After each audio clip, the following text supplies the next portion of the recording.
तो हम सभी कुंती महारानी के विषय में जानते हैं।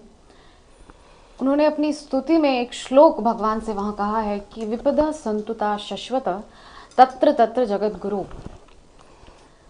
कि जितना जितना विपत्ति मेरे जीवन में आएगी वहाँ वहाँ मुझे जगत गुरु अर्थात श्री कृष्ण का दर्शन निश्चित होगा ही। माता कुंती इसके लिए बहुत वो निश्चित रूप से वो जानती हैं इस बात को, निश्चिंत हैं वो, इसीलिए वो चाहती हैं कि मेरे जीवन में विपत्ति आए, क्योंकि जब विपत्ति आती है ना तब कृष्ण आते ही हैं उनकी सहायता करने के लिए। और वो ये चाहती हैं कि विपत्तियां सब समय उनके जीवन में बनी रहे ताकि कृष्ण का उनसे बिछोह ना हो, कृष्ण उन्हें छोड़कर जाए ना। तो जैसा कि अभी प्रश्न आगे पूछा गया है अनुपम प्रभु से, तो उसका और इस प्रश्न का तालमेल मिल रहा है असल में, कि भक्तों के जीवन में कष्ट आता है किंतु भक्त उसको उस तरीके से नहीं लेते जिस तरीके से सामान्य भौतिक जगत के लोग लेते हैं।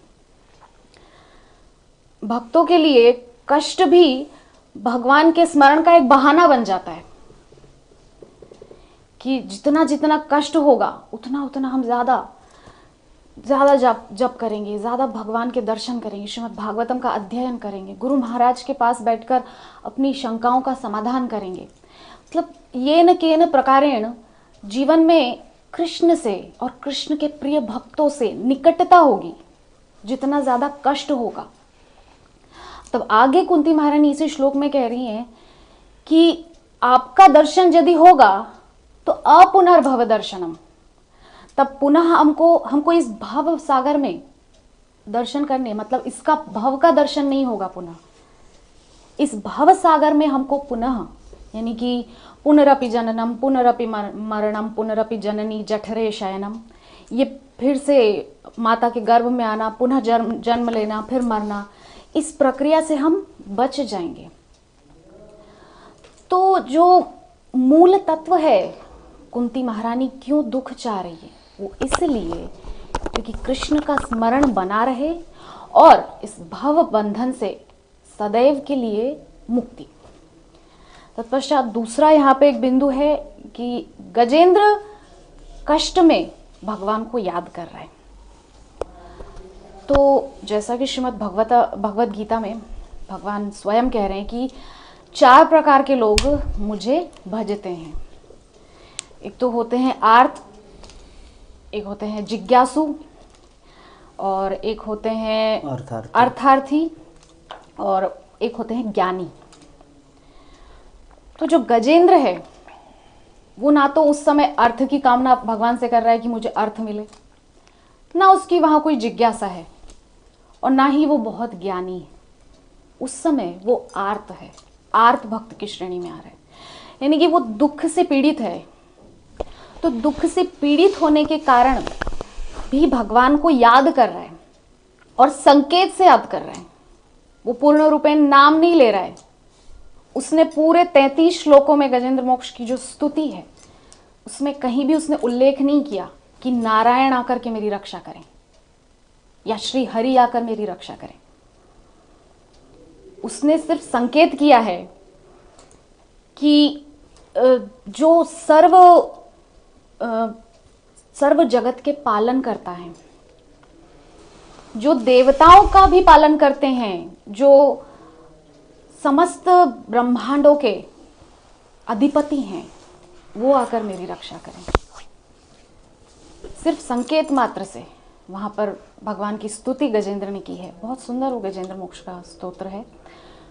तो उस पूरी स्तुति में गजेंद्र हाँ दुखी है अवश्य ही, किंतु हमको यहाँ एक चीज समझनी है कि दुखी होकर भी भगवान को तो याद किया है,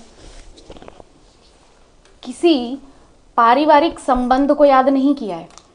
यद्यपि वो देख चुका है कि संबंधों ने आखिरकार उसका साथ छोड़ दिया, उसकी पत्नी बच्चे काफी प्रयास किए उसको बचाने के लिए, किंतु एक समय पर वो सब चले गए, हार मान के चले गए।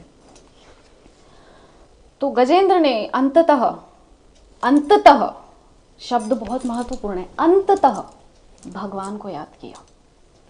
और अंततः जो सहारा है ना वो कृष्ण ही है, भगवान ही है।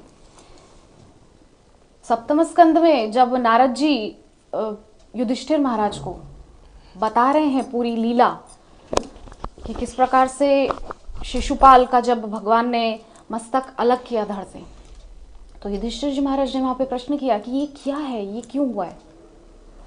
ये तो गालियां दे रहा था भगवान को, कैसे इसने ये सायुज्य मुक्ति पाई है कि आत्मज्योति निकली है और 7 बार अंतरिक्ष का चक्कर लगा के और भगवान के श्रीअंग में विलीन हो गई।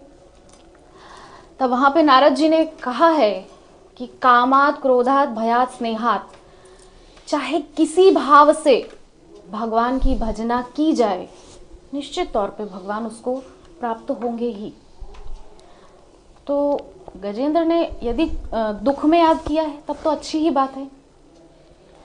फिर भी यहाँ पर समझने वाली बात है वो ये है कि यदि निरंतर भगवान का स्मरण किया जाए तो दुख तो आना है, क्योंकि प्रहलाद जी महाराज ने भी कहा है कि प्रारब्धानुसार दुख और सुख तो आएंगे ही, किंतु भगवान जब जीवन में होते हैं ना तो दुख की अनुभूति नहीं होती है। दुख सहजता से ही निकल जाता है जीवन में, बहुत दुख का समय भी बहुत सहजता से निकल जाता है।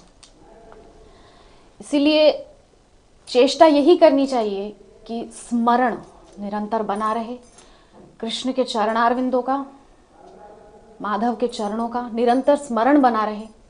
बस यही एकमात्र चेष्टा हम सबको करनी चाहिए। हरे कृष्ण। हरे कृष्ण।